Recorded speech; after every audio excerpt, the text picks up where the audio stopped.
강력한 서사로 나오는 족족 베스트셀러 반열에 오르는 한국 작가를 아시나요? 7년의 밤, 28. 종의 기원이 대표적인 그분의 작품인데 여러분들도 한 번쯤은 들어보셨으리라 생각해요. 바로 정유정 작가님이십니다. 생생한 묘사와 빠른 사건의 전개로 한 번 빠지면 책을 손에서 놓을 수 없는 마력을 가졌어요. 그런 정유정 작가가 이번 5월에 또 한 권의 작품을 내놓았죠. 전에 나왔던 악의 상부 작가는 달리 따스하고 다정하며 사랑이 넘치는 작품이라고 하는데 바로 지니라는 작품입니다. 워낙 팬층이 두터운 데다 저도 악의 3부작 중에 28과 종의 기원을 읽었었기 때문에 작가님의 신작이 너무너무 기대됐어요. 딱 책을 펴는 순간 순식간에 빠져들어 바쁜 와중에도 3일 만에 모두 읽어버리고 말았죠. 특히 마지막 장면에서는 눈물이 핑 돌면서 생명 자체에 대해 많은 생각을 하게 되는 계기를 가지기도 했어요. 물론 슬픈 결말이긴 했지만 그럼에도 불구하고 카타르시스를 주는 작품이라고 할 수 있을 것 같습니다. 정유정 작가님의 탁월한 상상력은 이번 작품에서도 역시나 빛을 발합니다. 성공한 작가에는 그만한 이유가 있는 걸까요? 정유정 작가의 작업 방식을 보면 왜 그가 스타 작가인지 이해가 되기도 하는데요.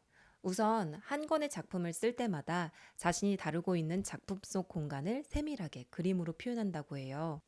작가님은 소설가라면 작품 내에서 파리 한 마리라도 마음대로 날아다니지 못하게 한다라고 하며 작가의 소설에 대한 통제력을 창작의 중요한 요소로 꼽고 있는데요. 따라서 상상의 공간에 오류가 일어나지 않도록 그림으로 시각화하는 작업을 필수적으로 하고 있다고 합니다. 또한 쓰고자 하는 소재에 대한 철저한 사전 조사를 진행한다고 하는데요. 이번 지니는 보노보에 관한 소설이기 때문에 보노보에 대한 공부 그리고 사전 조사까지 작품의 완전에 온 신경을 썼다고 하네요. 자, 그렇다면 이번 소설의 줄거리를 한번 알아볼까요? 작품은 두 사람의 시점을 번갈아 오가며 흥미진진하게 펼쳐집니다.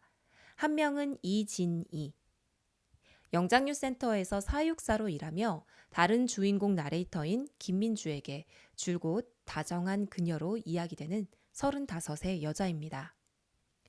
그녀는 언제나 자신의 삶을 개척해온 강한 여자였는데요. 영장류센터의 침팬지들이 자신의 유일한 가족이었으며 그 사건이 일어난 날 그녀는 자신의 직장이었던 그곳에서의 마지막 날이기도 했죠. 다른 한 서술자는 김민주입니다.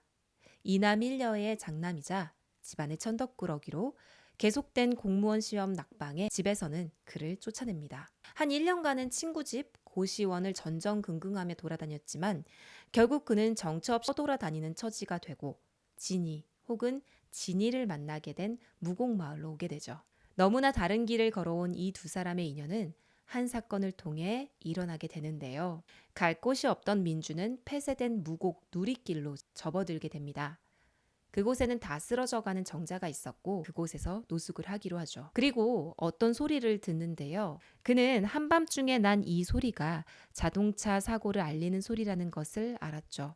무시하고 자려고 했으나 천성이 여린 그는 결국 사고가 난 그곳으로 향합니다. 그리고 바로 그 사고 현장이 민주와 진이를 끈질긴 인연으로 묶는 사건이 되고 말았습니다. 한편 진이는 자신의 스승인 장 교수님과 함께 한 영장류의 탈출 소식을 전해 듣고 구하러 가는 길이었어요. 아주 으슥한 밤이었는데요.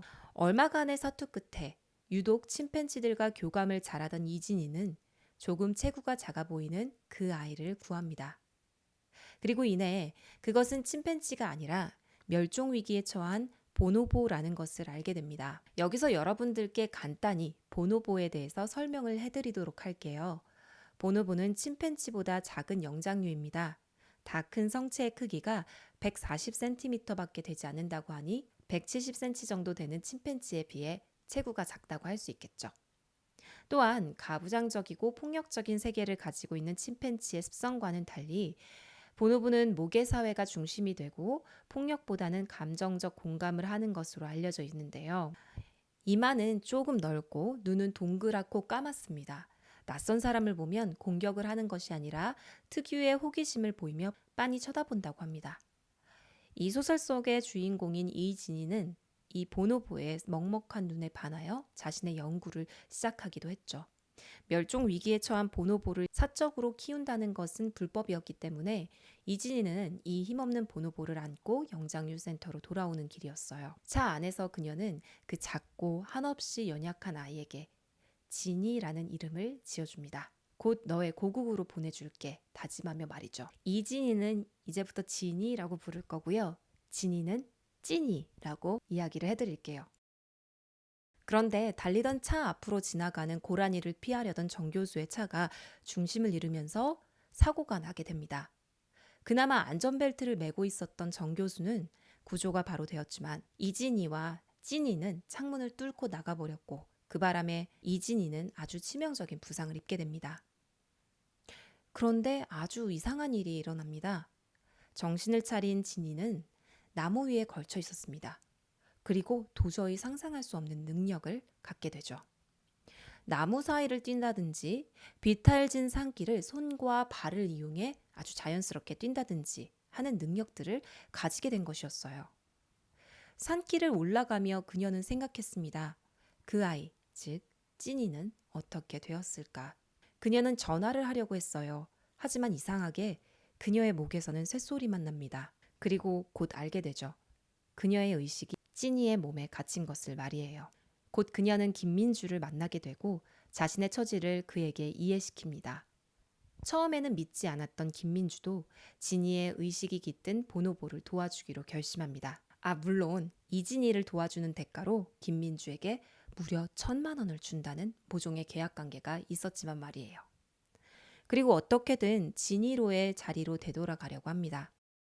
정유정 작가님의 진이를 읽으실 분들은 여기서 잠깐 영상 시청을 멈춰주세요. 스포가 있답니다. 민주의 도움으로 우여곡절 끝에 진이는 병실에 누운 자신의 만신창이 모습을 보게 됩니다. 그리고 그 순간 깨닫게 되죠. 인간 이진이로 돌아가게 되는 순간 자신은 눈을 뜨지 못할 거라는 사실을요. 그녀는 슬프기도 화가 나기도 했어요. 이렇게나 열심히 살았는데 모퉁이를 돌면 무엇인가가 보이리라 생각하면서 강하게 살아왔는데 그녀의 그런 노력들이 고작 이것인가 하는 억울한 마음이 들었습니다.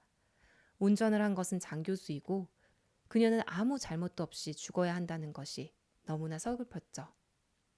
35, 너무 아까운 나이기도 했으니까요. 그러는 사이 진이는 찐이의 육체를 완전히 지배하지는 못합니다. 어느 순간 찐이의 의식이 진이의 의식을 제치고 자신의 본성대로 행동하게 하는데요. 그러는 사이 진이는 찐이의 기억 속의 잔상들을 보게 됩니다. 완바에서 행복했던 가족과의 시간들, 찐이의 엄마와 갓 태어난 동생에게 마음을 빼앗겼던 일, 불어난 강물의 가족과 헤어진 기억, 밀렵꾼들에게 잡혔던 그 순간들, 그리고 진이는 알게 됩니다.